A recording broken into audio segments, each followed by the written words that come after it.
திருப்பாடல்கள் அதிகாரம் 120.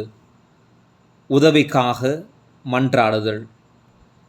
இன்னலுற்ற வேளையில் ஆண்டவரை நோக்கி நான் மன்றாடினேன், அவரும் எனக்கு செவிசாய்த்தார்.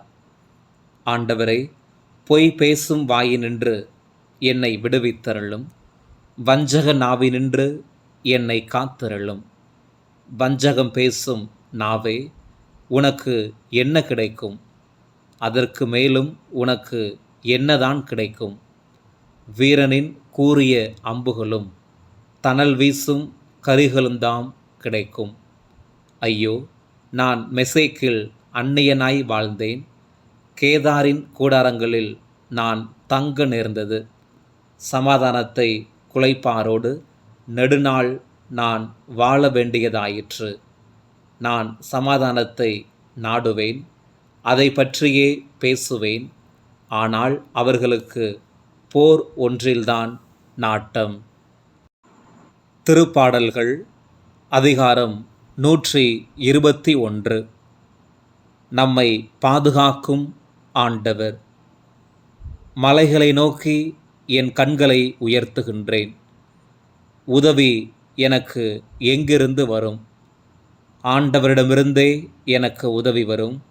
அவரே விண்ணையும் மண்ணையும் உண்டாக்கியவர். அவர் உம் கால் இடராதபடி பார்த்து கொள்வார். உம்மை காக்கும் அவர் உறங்கிவிட மாட்டார். இதோ, இஸ்ரேலை காப்பவர் கண் அயர்வதுமில்லை, உறங்குவதும் இல்லை.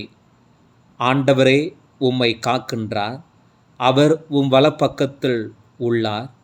அவரே உமக்கு நிழல் ஆவார். பகலில் கதிரவன் உம்மை தாக்காது, இரவில் நிலாவும் உம்மை தீண்டாது. ஆண்டவர் உம்மை எல்லா தீமையினின்றும் பாதுகாப்பார். அவரே உம் உயிரை காத்திடுவார். நீர் வெளியே போகும்போதும் உள்ளே வரும்போதும் இப்போதும் எப்போதும் ஆண்டவர் உம்மை காப்பார். திருப்பாடல்கள் அதிகாரம் 122. எருசலேமே, நீ வாழி. ஆண்டவரது இல்லத்திற்கு செல்வோம் என்ற அழைப்பை கேட்டு நான் அகமகிழ்ந்தேன். எருசலேமே, எங்கள் கால்கள் உன் வாயில்களில் நிற்கின்றன. எருசலேம் செம்மையாக ஒன்றிணைத்து கட்டப்பட்ட நகர் ஆகும். ஆண்டவரின் திருக்குலத்தார் அங்கே செல்கின்றனர். இஸ்ரேல் மக்களுக்கு இட்ட கட்டளைகளுக்கு இணங்க ஆண்டவரது பெயருக்கு அவர்கள் நன்றி செலுத்த செல்வார்கள். அங்கே நீதி வழங்க அரியணைகள் இருக்கின்றன. அவை தாவீது வீட்டாரின் அரியணைகள் ஆகும். எருசலேமில் சமாதானம் நிலைத்திருக்கும்படி வேண்டிக் கொள்ளுங்கள். உன்னிடம் அன்பு கூர்பவர்கள் வளமுடன் வாழ்வார்களாக. உன் கோட்டைகளுக்குள் அமைதி நிலவுவதாக. உன் மாளிகைகளில் நல்வாழ்வு நிலைப்பதாக. உன்னுள் சமாதானம் நிலவுவதாக என என் சகோதரர் சார்பிலும் என் நண்பர் சார்பிலும் உன்னை வாழ்த்துகின்றேன். நம் கடவுளாகிய ஆண்டவரின் இல்லம் இங்கே இருப்பதால் உன்னில் நலம் பெருகும்படி நான் மன்றாடுவேன். திருப்பாடல்கள் அதிகாரம் 124. இஸ்ரேலை பாதுகாப்பவர். ஆண்டவர் நம் சார்பாக இருந்திராவிடில் இஸ்ரேல் மக்கள் இப்படி சொல்வார்களாக, ஆண்டவர் நம் சார்பாக இருந்திராவிடில் நமக்கு எதிராய் மனிதர் எழுந்தபோது, அவர்களது சினம் நம்மேல் மூண்டபோது அவர்கள் நம்மை உயிரோடு விழுங்கியிருப்பார்கள். அப்பொழுது வெள்ளம் நம்மை மூழ்கடித்திருக்கும். பெருவெள்ளம் நம்மீது புரண்டோடு இருக்கும். கொந்தளிக்கும் வெள்ளம் நம்மீது பாய்ந்தோடு இருக்கும். ஆண்டவர் போற்றி போற்றி. எதிரிகளின் பற்களுக்கு நம்மை அவர் இரையாக்கவில்லை. வேடரின் கண்ணியினின்று தப்பிய பறவை போல் ஆனோம். கண்ணி அருந்தது, நாம் தப்பி பிழைத்தோம். ஆண்டவரின் பெயரே நமக்கு துணை. விண்ணையும் மண்ணையும் உண்டாக்கியவர் அவரே. திருப்பாடல்கள் அதிகாரம் 125. இறைமக்களை பாதுகாப்பவர். ஆண்டவர் மீது நம்பிக்கை வைத்துள்ளோர் சீயோன் மலை போல் என்றும் அசையாது நிலைத்திருப்பர். எருசலேமை சுற்றிலும் மலைகள் இருப்பது போல இப்போதும் எப்போதும் ஆண்டவர் தம் மக்களை சூழ்ந்திருப்பார். நல்லார்க்கென ஒதுக்கப்பட்ட நாட்டில் பொல்லாரின் ஆட்சி நிலைக்காது. இல்லையெனில் நல்லாரும் பொல்லாதது செய்திட தம் கைகளை நீட்டுவர். நல்லாருக்கும் நேரிய இதயமுள்ளோருக்கும் ஆண்டவரே நீர் நன்மை செய்தருளும்.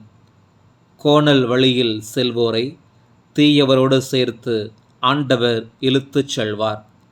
இஸ்ரேலுக்கு நலம் உண்டாவதாக. திருப்பாடல்கள் அதிகாரம் 126. விடுதலைக்காக மன்றாடுதல். சீயோனின் அடிமை நிலையை ஆண்டவர் மாற்றினபோது ஏதோ கனவு கண்டவர் போல நாம் இருந்தோம். அப்பொழுது நமது முகத்தில் மகிழ்ச்சி காணப்பட்டது. களிப்பின் ஆரவாரம் நம் நடுவில் எழுந்தது. ஆண்டவர் அவர்களுக்கு மாபெரும் செயல் புரிந்தார் என்று பிறவினத்தார் தங்களுக்குள் பேசிக்கொண்டனர். ஆண்டவர் நமக்கு அரும்பெரும் செயல்கள் புரிந்துள்ளார். அதனால் நாம் பெருமகிழ்ச்சியுறுகின்றோம். ஆண்டவரே, தென்னாட்டின் வறண்ட ஓடைகளை நீரோடைகளாக வான்மழை மாற்றுவது போல எங்கள் அடிமை நிலையை மாற்றியருளும். கண்ணீரோடு விதைப்பவர்கள் அக்களிப்போடு அறுவடை செய்வார்கள். விதை எடுத்துச் செல்லும்போது அழுகையோடு செல்கின்றார்கள். அரிகளை சுமந்து வரும்போது அக்களிப்போடு வருவார்கள். திருப்பாடல்கள் அதிகாரம் 127. கடவுளின் அருளும் நலன்களும். ஆண்டவரே வீட்டை கட்டவில்லை எனில் கட்டுவோரின் உழைப்பு வீணாகும். ஆண்டவரே நகரை காக்கவில்லை எனில் காவலர்கள் விழித்திருப்பதும் வீணாகும். வைகரையில் விழித்தெழுந்து நள்ளிரவில் ஓய்வெடுக்கும் வரை மானிடர் தம் உணவுக்காக வருந்தி உழைப்பது வீணே. உறங்கும் போதும் கடவுளின் அன்பர் தேவையானதை அவரிடமிருந்து பெற்றுக்கொள்வர். பிள்ளைகள் ஆண்டவர் அருளும் செல்வம், மக்கட்பேறு அவர் அளிக்கும் பரிசில். இளமையில் ஒருவருக்கு பிறக்கும் மைந்தர் வீரரின் கையிலுள்ள அம்புகளுக்கு ஒப்பானவர். அவற்றால் தம் அம்பார தூணியை நிரப்பிய வீரர் பேறு பெற்றோர். நீதிமன்றத்தில் எதிரிகளோடு வழக்காடும்போது அவர் இகழ்ச்சியடைய மாட்டார்.